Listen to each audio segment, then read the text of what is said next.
rainforest, there's a large reservoir out here. It's called the Tanana Reservoir and was constructed in the early 1900s. The reservoir holds roughly 155 million gallons of water and is used to irrigate the pineapple fields and other agricultural crops in this area. Now, if anyone tells you about a two-headed swamp creature seen in the deep end of the reservoir, don't believe them. We haven't seen it. But just in case, hold on to your loved ones until we're safely back at the station. So now we know a little bit more about pineapple and how it's grown and harvested.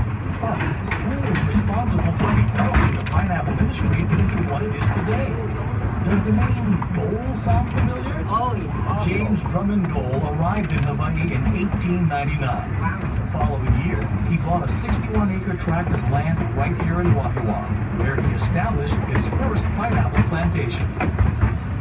James Dole wasn't the first person to grow pineapple in Hawaii, but he was certainly the most influential. Early on, James Dole knew that there would be a huge market for pineapple outside of Hawaii. However, the only logical way to reach this market was to pack and seal the pineapples in cans. As a result, in 1901, James Dole built a pineapple cannery here in Wahiawa, which marked the start of the Hawaiian Pineapple Company. Several years later, in 1907, the cannery was relocated to Honolulu Harbor, close to the labor pool, shipping ports, and supplies.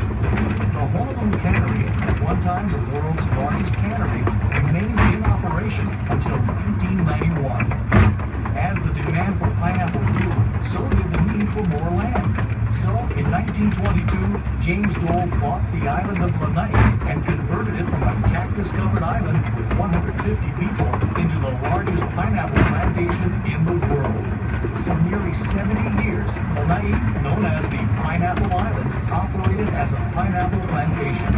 In its heyday, the tiny island of Lanai supplied nearly 75% of the world's pineapple.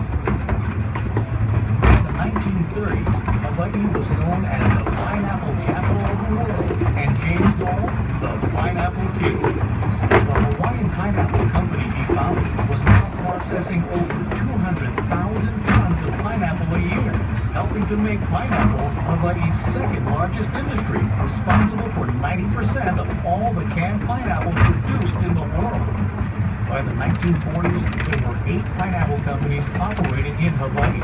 By far the largest was James Dole's Hawaiian Pineapple Company, with plantations on Oahu and Lanai and the cannery in Honolulu. At the time, the Hawaiian Pineapple Company controlled over half of all the pineapple land in Hawaii and employed nearly 3,000 permanent employees and over 4,000 seasonal employees.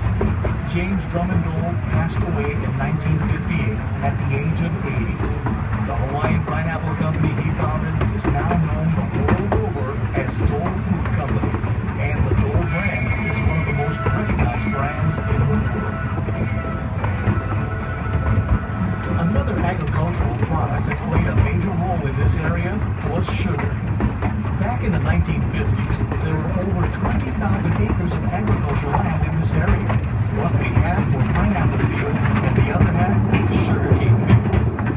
One of the major sugar employers in this area was the Wailua Sugar Company. When the company was in full swing, they employed nearly 2,000 workers. However, due to rising production costs and flat sugar prices, the Wailua Sugar Mill shut down in 1996 after nearly 100 years in operation. Many of the early pineapple and sugar plantation laborers were from foreign countries, such as China, Japan, and the Philippines. Plantation villages or camps were set up to house the workers and their families. These villages reflected the different cultures the laborers brought with them. In fact, many cultural aspects of these plantation villages have endured and influenced life in Hawaii today. Over the years, Hawaii's agricultural land has shifted from being dominated by sugar and pineapple to a multitude of crops ranging from pineapple to coffee to tomatoes to flowers. In fact, today there are over 40 different crops grown commercially compared to only 28 grown commercially in the 1950s. Hawaii's agricultural industry is now much more diversified, and although its role has diminished, it still remains an important part of the state's economy, generating nearly $3 billion annually and provides